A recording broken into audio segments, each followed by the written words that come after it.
I am every woman, it's all in me. Anything you want done, baby, I do it naturally. Whoa, whoa, whoa, whoa, whoa, whoa. I am every woman, it's all in me. Anything you want done, baby. Whoa, whoa, whoa.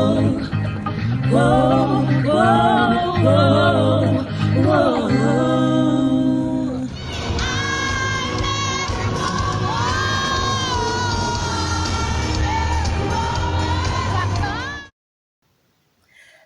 Hi everyone, welcome to Miss LPD's channel called I'm Every Woman. I'm a mother, a daughter, a sister, a friend, a colleague, and a lover. It's all in me. So, if you're looking for all things women, sit back, relax, and enjoy. That's not to say if you are not a woman, you're not welcome to my channel. Oh no, you are more than welcome. The more the merrier, especially if you'd like to understand the women in your life or the women around you a little better. So, as the title says, for those who are here for the first time, I'm every woman. I'm here using this platform to represent what I believe is every woman in me. Because given my age, I've seen life, I've been around. So I'm going to just share some of my, my ideas, my advices, my thoughts based on my very own life, what I've experienced, personally. So the topic today is, why can't men and women just be friends, like have a platonic relationship? Why is that not possible? Because I've heard so many times the debate of there's no way a man and a woman can never be like have a pure friendship that does not involve some kind of intimacy. And I beg to differ, or maybe, well, I suppose it's very different for men. Men are wired differently, as we've found out over the years. They're really not like us women. But it can happen. I've seen some relationships between a heterosexual man and a heterosexual woman, which lasts for years without ever incorporating, intimacy in it, like that kind of intimacy, which involves the mm, ex. So it's possible. It's doable. I also have had male friends in my life that I saw as friends, but yeah, unfortunately, they were never really like friends, like pure friends, and it's so devastating when you find out that they were not being honest. At the end of it all, they were still hoping, to get with you. It's such a devastating thing, and such a devastating thought, because during the friendship, you open up to your friend most. You talk about everything. You talk about your current partner at that time. They talk about their current partners. Um, then how can they then turn around and expect that you're gonna have the same thing with them?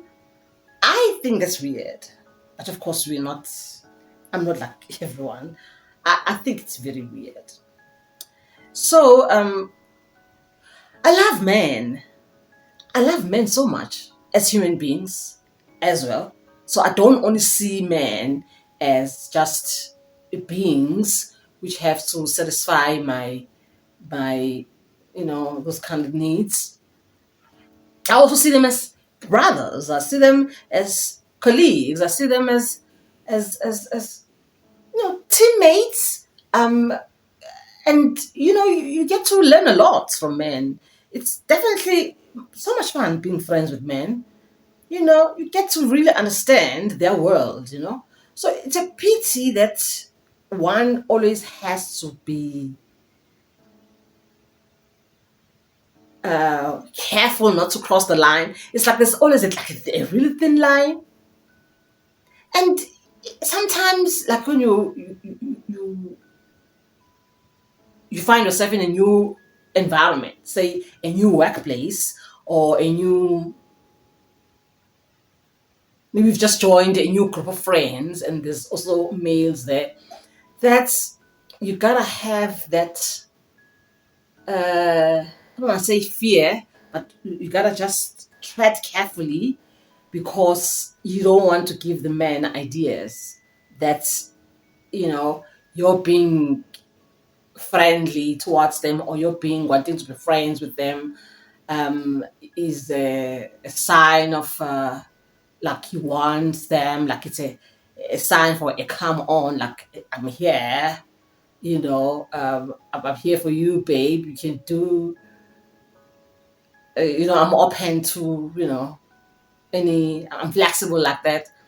Well, I suppose sometimes it does happen, but I certainly have never planned or aimed to be friends with a male only because I want, to get with them. I certainly have never experienced that. So I had this friend, this male friend, that we actually went to the same institution, tertiary. We met at tertiary and became friends. So all the 3 years that we were there, we're such good friends. He will talk about his experiences with women. I would tell him about my experiences with men. So we like really good friends. And then years later, we met again, and he was married. I was married, and we continued with the friendship. I introduced him to my husband, and everything was nice. Then years went by. At some point, he even came to, I think once or twice they came to visit with his wife, at my house with my husband. And it was just a bunch of friends. And then years went by. We met again, and he was divorced. I was divorced, but I think I still, kept that thing that we are friends. You know. So we didn't actually like meet for the first after he had, gone through a divorce. He phoned me, and started talking, and turns out, and he tells me he's now in Joburg, and yeah, so we should meet, go out for dinner. So of course, he's a friend. I don't mind. So we went out for dinner. It was nice, catching up, talking about old times and stuff. And then it happened again, second dinner. And it was nice. But I remember that night he kept like being a bit touchy, but he would say, "Ah, well, you my friend, you know, you my friend, you my bro." But I found it a bit like, okay, it's like she was fighting. I didn't think like that at that time.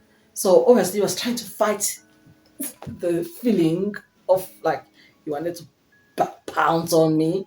Because I kept saying that, but anyway. So we had dinner, we had drinks, and I felt that's okay, I've had enough.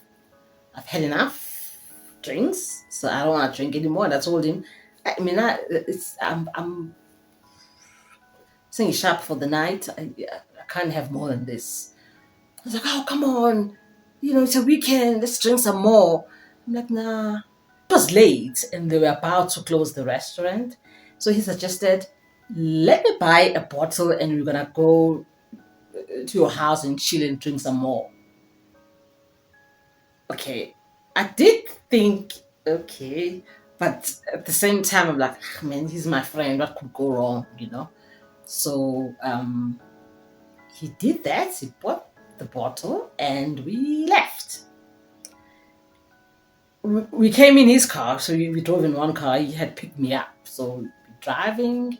It's nice, and we get to my place, and you know, now he starts coming next to me and starting to touch me. I'm like, whoa, whoa, hold up, what's going on? And he's like, oh, you know. I'm like, no, I don't know. What's up? No, no, no, please, bro. I'm no, no. We can't do that. You're my friend. I still see you as a friend. I always will see you as a friend. I mean, you've been through so much in this friendship of ours for so many years. I know too much to ever look at you like that. I look at you as a brother, as a friend. So, no. And you could see that he was devastated because I was kind of in a relationship at that time. I'm saying kind of because we had issues. This was I was in a situationship. So he was like, "Are you worried about so and so?"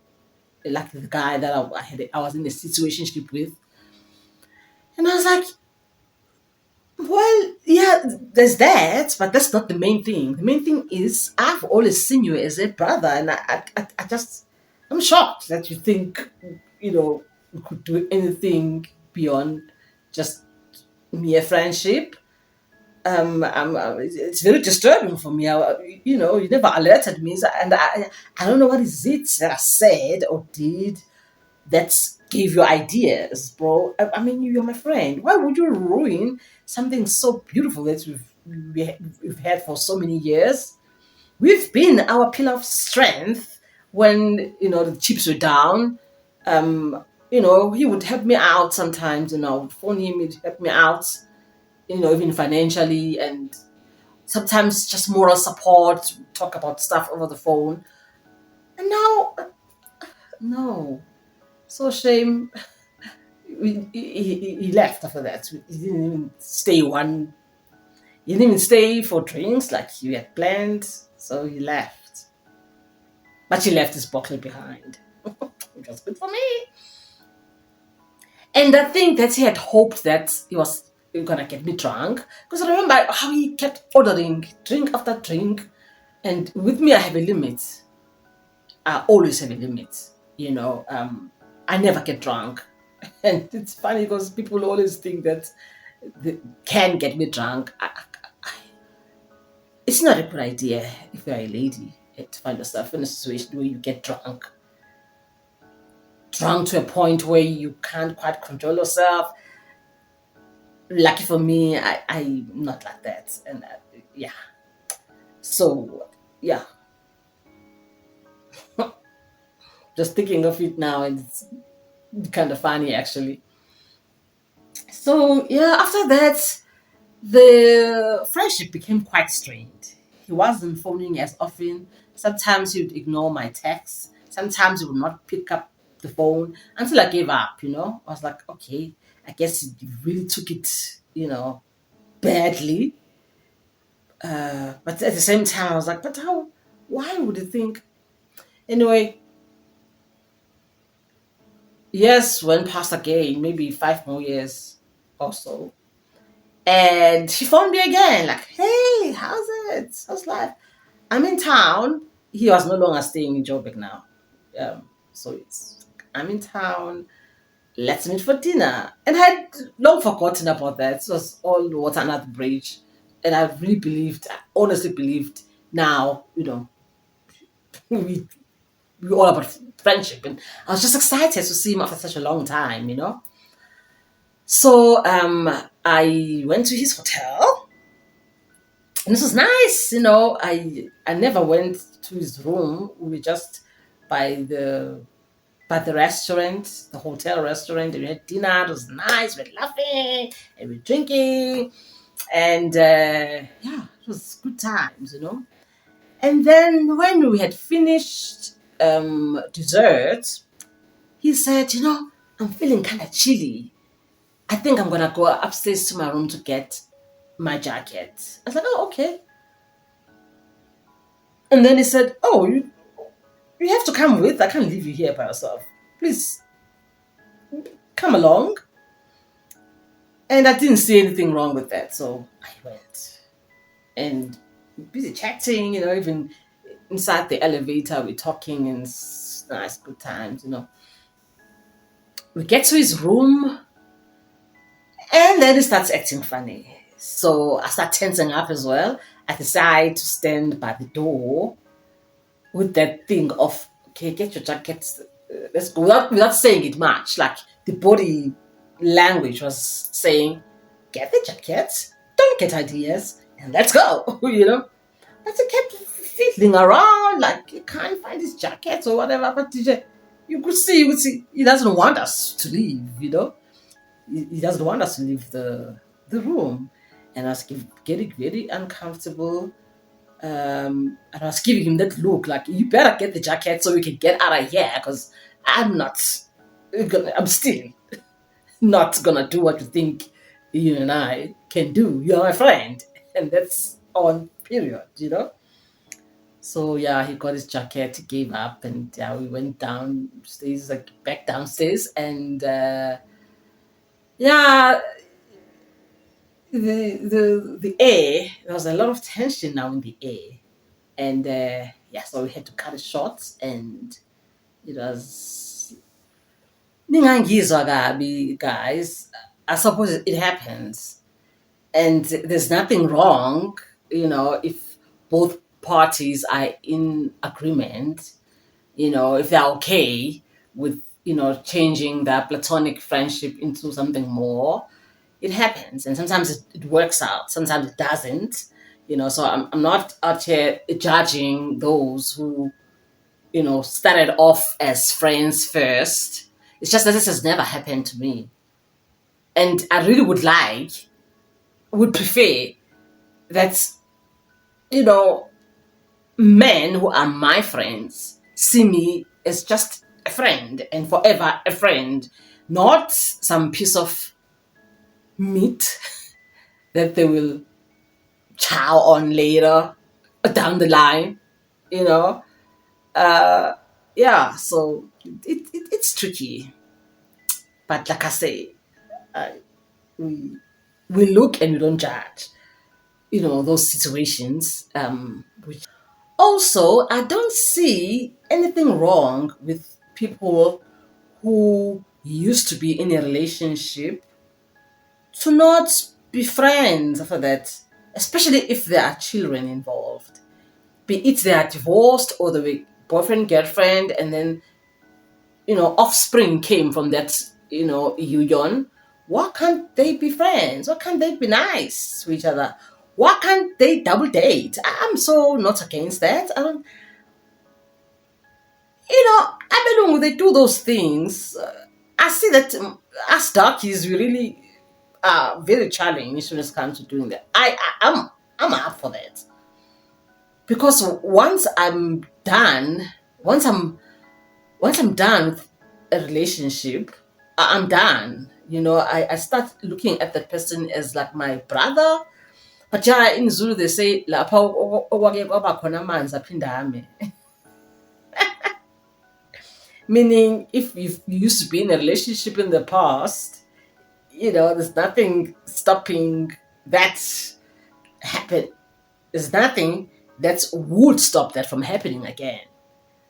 Yeah, well, it's a tricky situation, but really, in my life, I've done that. I've been, you know, with my ex and his woman, and it's nice and everything is hunky dory, and we get along nicely. Especially for the benefits of the children. It's very, it's a positive thing to do. It's a worthwhile thing to do. In the interest of the children, to see the biological parents still getting along, because it's not like you're gonna do that all the time. It's not like you have to hang out with your ex and his woman all the time. So you can sacrifice during that once in a while situation where you have to be with them. I really don't see anything wrong with that. It makes things so much easier. instead of all the unnecessary hatred and tension. And it's okay to break up. It doesn't mean we have to be enemies. It really is okay, because sometimes it just doesn't work out. We all just need to be mature about these things, especially when even your age calls for you guys to be mature about the situation. There's no need, if you bump into your ex, even if they're with their new partner, if you bump into them at a mall or a function or wherever, and then you have to be funny and like pretend like you don't know them, like you've never seen them, and not be nice. Why? That's just so unnecessary, and I think it's a lot of work. Disliking someone is a lot of work. Hating someone is a lot of work. Having issues with someone is a lot of work. It takes a lot. You start getting palpitations, you start sweating, your armpit starts getting itchy. You can even mess your makeup from all the sweat. Can even get a headache. Can even get the shakes. Why? So unnecessary. Life is too short. I just want to be happy. I'm big on happiness. When they ask, what's your inspiration in life? My inspiration in life is to be happy. Like the Beyonce song, Pretty Hurts. That video of that song when Beyonce is on like a beauty pageant, and the judge asks her what's her inspiration in life, and she says to be happy. Me too. I want to be happy, which is why I like to make people happy, because I've seen what happiness does to me, and that's why I like to be around happy people. And I really don't like to see people sad. It's one of my missions in life. That's one of the reasons I even started content creating and having a channel like this, way, because I don't only I also try to to bring a bit of a cheer. I like it when people find what I have to say funny. If it gives them a bit of a laughter and warmth in their hearts, that pleases me. That's mission accomplished right there. So yeah, let's just be happy and get along, man. Let's just be happy and get along and sing kumbaya with your exes. Why not? Sing kumbaya with the opposite sex. Why not? Let's not always get things serious, and there has to be sex involved all the time. And if there isn't no sex, then we can't get along. No, you know. Yeah. So that's my idea. So what do you think? Please comment down on the comment section and tell me what you think. Have you ever been in a situation where your friend turned on you, your male friend turned on you and started asking you out, or was hoping you could have more than just a platonic friendship? I certainly have. And it has happened more than once. Like, I've had these experiences with more than this particular guy that I was talking about in my story. So I don't know. I don't know what is it about me. I don't know what is it about me that makes them think that, we could turn. With me, if I want a man for something more than a friendship, I make it clear from day one. I guess I'm lucky like that. It's clear from day one what I want to do with you. I don't, the moment I say, let's be friends, when you're trying to hit on me and I start talking about the friendship thing, it means I'm not into you. It means I've already seen you're not my type. It's not going to happen. And it's my way of discouraging you. Get it out of your mind. It's not going to happen. It won't happen. You're not my type. And it's okay. We're all allowed to have types. We've come to the end of today's topic. Please do subscribe Don't forget to subscribe if you feel you enjoy my videos. And I went AWOL a bit. Like, I have not been posting, I think, for the past 2 weeks, because I aim to post at least once a week. So if 2, 3 weeks go past and I haven't posted, it bothers me a lot. But now I'm trying to push myself more on TikTok, because I'm getting a lot of love over there, which I really appreciate. And so I've kind of been neglecting my YouTube people, my YouTube space. But I gotta keep the momentum on this platform as well. But another thing is that I haven't been making new subscribers. It's kind of discouraging because it takes a lot. It's a lot of work, the editing and everything. Even coming up with interesting topics to talk about and to sound interesting and everything. It's not easy, guys. So it's nice if I'm appreciated. If you're gonna like my videos, share my videos to your friends, to your colleagues, and actually comment. You're not commenting. Guys, you don't comment. There's no commenting happening on my videos. It's a serious downer for me, When I check, I only have 10 views and I'm stuck on these 56 subscribers forever now. So please be nice and support me so I can get encouraged to put out, more content for you guys, and so that I can grow as well. Grow in my content creating space. I've been motivated to try harder to be more interesting, especially if you're going to mention it on the comment section as to you know